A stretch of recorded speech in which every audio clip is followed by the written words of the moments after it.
안녕하십니까. 노친구입니다. 저는 그냥 경기 남부의 한 외딴 시골에서 평범하게 직장 생활을 하고 있는 한 직장인이고요. 이 채널에 올라오는 제 영상은 그냥 한 40대 아재의 하고 싶은 얘기 아무거나 짓거려서 저장해 놓는 그런 채널입니다. 오늘의 얘기 시작하겠습니다. 2024년 7월 30일, 오늘 하고 싶은 얘기는 왜 이 채널 이름이 노친구인지에 대해서 얘기를 해보려고 합니다. 제가 친구가 없습니다. 자랑할 일은 아니긴 한데, 친구가 없는 걸 없다고 얘기하는 게 잘못은 아니니까요. 자랑은 아니지만, 부끄러운 일이기도 하지요. 근데 제가 친구가 없는 이유는 2002년 한일 월드컵대로 거슬러 올라갑니다. 2002년 한일 월드컵을 보통 한 20대 후반이신 분들부터 아마 몸으로 체감을 하셨을 거예요. 그 대한민국의 그 월드컵에 대한 열기라고 해야 되죠? 열기. 그 온 국민이 진심으로 정말 그 어떤 국제적 행사에 대해서 진심으로 막 축제처럼 즐겼던 것은 아마 그때 전이나 이후나 없던 것 같아요. 원래 이 국제적 축제 같은 게 이제 월드컵이나 올림픽 정도 있잖아요. 근데 일단은 우리나라가 전두환 때 88올림픽 때도 못지않았다고 그냥 어렴풋이 전해 들었는데, 저는 그때 자아라는 것도 모르던 정말 애기 중에 애기였어가지고 저는 그거는 전혀 기억이 안 나고요. 제가 이제 초등학교 들어가고 좀 약간 공교육이라는 걸 받기 시작한 이후로 이게 이 국제적 행사다라고 느꼈던 거를 인지하기 시작한 게 이제 93년 대전 엑스포랑 그리고 이제 2002년 월드컵 이 두 가지가 있습니다. 근데 93년 엑스포는 많은 인파가 몰렸고 저도 거기에 이제 가긴 했었는데, 93년 엑스포는 정말 온 국민이 진심으로 즐겼는가에 대해서는 사실 잘 모르겠어요. 그때는 제가 너무 어렵기도 했었고, 그리고 이제 이 엑스포를 93년 대전 엑스포가 정말 성공적인지에 대해서는 잘 모르겠어요. 이 부분은 제가 나중에 한번 따로 썰을 풀도록 하겠습니다. 어쨌든 2002년 월드컵을 정말 온몸으로 즐기셨던 분들은 20대 후반부터 제 나이 또래인 40대까지이신 분들은 아실 거예요. 그때는 그냥 서울뿐만이 아니라 전국 어디든 간에 그냥 한국이 같이 경기한 날이면은 그냥 사람들이 그냥 길거리마다 그냥 다 나와가지고 막 응원하고, 그때는 진짜 어느 정도였냐면 상가집 있잖아요. 막 장례식장. 거기서도 축구 경기 틀어놓고서 우리나라 선수들이 골 넣으면은 상주들이 막 소리 지르고 막 환호하고 막 박수치고 막 그랬어요. 막 상가집 분위기가 아니었어. 막 이거 제가 지금 방금 한 얘기 모르시는 분들도 계실 거예요. 근데 다 검색해보면 나옵니다. 상갓집의 우울함도 날려버린 2002년 월드컵의 열기, 이런 키워드로 보면, 검색하면 아실 거예요. 저는 제 유튜브 채널 컨셉상 자료 화면 같은 거 안 올라가니까 정말 궁금하시면 검색하시고. 근데 이제 여기서 제가 친구가 없는 이유가 나옵니다. 요즘 홍명보 정몽규에 이어서 좀 다들 잘 아시죠? 어떤 축협에 관한 이슈에 대해서. 축협에 대한 이슈에 대해서는 제가 사실 스포츠에 관심이 없어서 따로 드릴 말씀은 없고, 그때 당시 선수 주장으로 뛰었던 홍명보가 그때 이제 우리나라가 이제 월드컵 종주국이기도 하면서 성적이 좋은 상황에서 다들 당시 아마 제가 기억하기로는 대표단 선수들이 아마 다 미필이었을 거예요. 이제 군대 미필. 근데 이제 이럴 때 또 정치인들이 다 숟가락 얹기 위해서 찾아오잖아요. 우리 지난 월드컵 때 손흥민 선수한테 문재인이 다가가서 이제 인사한 것처럼 뭐 갑자기 정치인들 얘기해가지고 또 다들 민감도 높이실 텐데 뭐 그건 나중에 얘기하기로 하고. 근데 아마 그때 제가 기억하기로 아마 그래서 홍명보 주장이 그때 그런 얘기를 했을 거예요. 김대중 대통령한테 우리 그 대표단 축구 선수들 병역에 대해서 면제 직접적으로 제가 기억하기로는 면제를 직접적으로 언급하지는 않았는데 그 면제를 해달라는 충분히 그렇게 이해될 만한 뉘앙스로 이렇게 얘기를 했었고, 그리고 그때 당시 뭐 상갓집에서 슬픔조차 잊을 정도로 그 정말 열기가 대단했던 시기상 아마 다들 그 병역 군역에 대해서 아마 신경 안 쓸 정도의 조치가 이뤄졌던 것으로 기억을 해요. 그리고 그때 당시 국가대표였던 선수들 뭐 우리 다들 이름만 대면 알죠. 뭐 박지성, 안정환 같은 선수들. 그리고 뭐 이제 사실 제가 스포츠에 관심이 없어서 다른 선수들은 잘 기억이 안 나는데 뭐 하여튼 굉장히 대단히 당시 2002년 월드컵 한국 축구대표 선수들에 대한 처우가 굉장히 좋았고, 그 대한민국 국민들 전부 다 그것에 대해서 아무런 이의가 없는 그런 상황이었습니다. 근데 이제 제가 여기서 왜 친구가 없는지에 대한 이야기가 나오죠. 아니, 저는 그때도 물론 뭐 사람들 다 즐거워하고 노는 분위기에 저도 뭐 즐겁기는 했지만, 아니 즐거운 건 즐거운 거고, 이 대한민국 국방의 의무는 신성한 것이고 대한민국 국민은 모두 다 평등한데, 아니 왜 저기 축구 월드컵 경기에 나가서 좀 4강까지 가고 뭐 했다는 이유만으로 왜 그 국방의 의무가 면제돼야 되는 건가? 국방의 의무를 면제하는 게 혜택이 된다는 것은 역사적으로 생각을 해보세요. 어떠한 그러니까 국방의 의무를 떠나서 뭔가를 내가 해야 돼. 그게 의무야. 근데 그거를 면제를 해주는 게 혜택이래. 그러면은 국가의 입장에서 그것은 어떤 의무를 그걸 면제해주는 그 의무를 면제해준다는 거는 그 의무가 좋지 않다는 것을 공인해주는 거 아닌가요? 그렇잖아요. 국방의 의무뿐만이 아니라 내가 뭔가를 해야 돼. 그게 의무야. 근데 그거를 혜택성 측면으로 그거를 면제를 해주겠대. 어떤 보상 차원에서.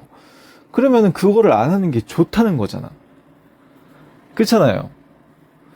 저는 그때 당시에 고3이었어요. 뭐 이제 그때 뭐 수능 개 족박았죠. 뭐 하여튼 간에. 아니 그때 나 고3이면 사실 질풍노도의 시기를 이제 막 벗어 날랑말랑한 시기잖아요. 저는 그때도 아직도 벗어나지 못했던 것 같아요. 뭐 지금 시점으로 얘기를 하면 뭐 중2병이 아직도 있었던 것 같아요. 약간 힙스터 기질도 있고 뭐 힙스터 기질은 지금도 있는 것 같은데, 어쨌든 저는 그런 얘기를 했어요. 아니 우리 국가대표 축구 선수들이 월드컵 경기에서 굉장히 좋은 성적을 내고 모든 국민들에게 좋은 기쁨을 안겨준 것은 나도 알겠지만, 이 신성한 국방의 의무라고 하는 병역의 의무를 왜 보상 차원에서 면제를 해주느냐. 그러면 국방의 의무를 지고 병역의 의무를 지는 많은 국민들은 그러면은 좀 어떤 그런 국가대표만한 그런 아무것도 없는 일반 평범한 그냥 조모래기들이라서 가는 거냐, 뭐 그런 식으로 제가 이렇게 한 인터넷 커뮤니티에 글을 썼었던 것 같아요. 그리고 그때부터 제가 친구가 없는 인생이 시작된 것 같아요. 아니 뭐 우리가 그 2002년 월드컵 이전에 그 유승준 이슈가 있었고 했는데, 아니 솔직히 뭐 대한민국 국민을 즐겁게 해주고 따뜻하게 해주고 뭐 하여튼 기분 좋게 해준 게 국방의 의무 병역을 면제해줄 만한 충분한 근거가 됐으면, 아니 유승준도 면제해주는 게 좋은 거 아닌가? 물론 이제 여기서 뭐 또 다른 반론 얘기 해야 나오겠죠. 뭐 유승준 자기가 군대 가겠다고 했는데 안 갔으니까 뭐 그런 것이다 어쩌고저쩌고 뭐 얘기가 나올 텐데, 아니 그걸 떠나서 뭐 제가 유승준이 뭐 이렇게 잘했다는 게 아니라 국민한테 충분히 즐거움과 뭐 희망 뭐 이런 뭐 좀 개량되지 않는 어떠한 가치를 선사해줬다는 게 국방의 의무를 면제해주는 근거가 되는 거라면, 가겠다고 했는데 안 가겠다고 한 거를 별개로 해서 그냥 면제를 해주는 게 맞는 거 아니냐.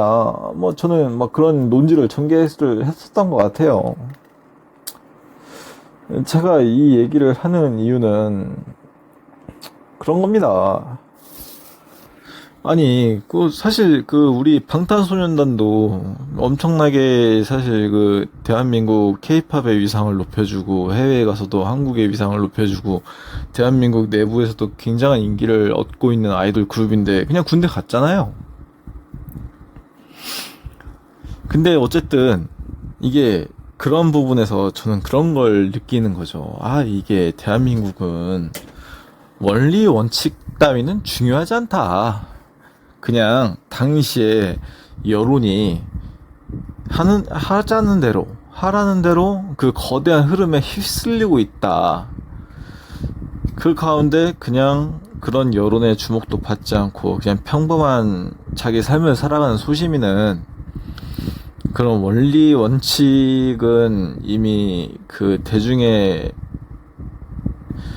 주목을 받는 사람들을 대중의 주목을 받는 사람들은 원리 원칙 따위는 상관이 없고, 일반 소시민들은 원리 원칙이란 이름 하에 철저하게 그냥 휩쓸려 나가고 있구나라는 거를 저는 그 22년 전부터 느껴왔던 것 같아요. 저는 그렇게 생각을 합니다. 이게 그냥 거대한 흐름에 휩쓸려 가는 원리 원칙이 무시된다는 그 현상이 그때나 지금이나 저는 별다를 바 없다고 느껴요. 저는 그게 굉장히 안타깝다고 생각을 합니다. 이번에 갑자기 새삼스럽게 파리 올림픽 때, 올림픽이 최근에 엊그저께인가 개방을 했잖아요? 근데 아무도 올림픽에 진짜 사람들이 관심을 갖는 게 정말 예전 같지 않아요. 그리고 그런 얘기도 나오더라고요. 제가 20여 년 전에 했던 그 얘기들. 더 이상 이 금메달 땄다고 군대 면제해주는 게 맞냐. 그 선수들 다 전부 세금 들여서 훈련시키고 월급도 주고 하는데, 그것도 안 입고 온데 군대까지 빼준다. 근데 이게, 평범하게 자기 자리에서 열심히 일을 하는 평범한 소시민들은 오히려 그런 거에 대해서 아무런 혜택도 받지 않는데, 이게 맞냐? 이런 얘기가 이제는 서서히 나오더라고요. 저는 20여 년 전부터 그런 얘기를 해서 친구가 없고, 참 그렇게 생각을 합니다. 사실 우리 지난 올림픽 어느 나라에서 했고 어느 나라가 종합 1순위를 했는지 다 기억하십니까? 이렇게 제가 얘기를 하면은 검색 한 10초만 하면 지난 올림픽은 도쿄올림픽이었었고, 지난 종합 순위는 사실 저는 검색을 안 하고 그냥 말만 씨부리는 거라 잘 모르겠지만 우리나라는 아니겠죠. 도쿄 올림픽이라는 거는 그거는 기억이 나요. 근데 사실 다 기억 못 하잖아요. 제가 이렇게 물어보기 전에 그거 반박하려고 검색하지 않는 한, 딱 바로 머리에, 종합 1순위 어느 나라가 했지? 이거 기억 못 할걸요? 맞습니다. 이 올림픽에서 누가 금메달을 많이 따가지고 어느 나라가 1위를 했느냐, 이런 거는 전혀 그 나라를 기억하는데 중요하지도 않고, 도움도 안 되고, 이제는 더 이상 그 국뽕이 먹히지도 않는 시대예요. 대한민국을 정의하는 거는 이렇게 사실 저는 약간 지금도 회의적이긴 한데 한류, 케이팝, BTS라고 치고 그 다음은 삼성, 현대입니다. 예, 그게 분명해요. 삼성 반도체와 현대자동차, 그리고 그 다음 이렇게 기타 밑으로 쭈루룩 있겠죠. 누가 아무리 반박을 해도 이거는 엄연한 사실입니다. 저는 그렇게 생각을 합니다. 이제는 더 이상 이 대한민국에서 엘리트 체육을 하면 안 되겠다는 생각이 들어가지고 이제 자기 전에 이렇게 한번 얘기를 해봤고요. 저는 앞으로 쭉 이렇게 대한민국 대다수 분들은 듣기 불편하지만, 그래서 친구가 없지만 제가 하고 싶은 얘기를 계속 뭐 갑자기 삘 받으면 자주 하고, 삘 안 받으면은 가끔씩 하고, 이렇게 얘기를 해보려고 합니다. 오늘도 제 부질없는 이야기를 들어주셔서 감사합니다. 노친구였습니다. 항상 건강하십시오, 여러분.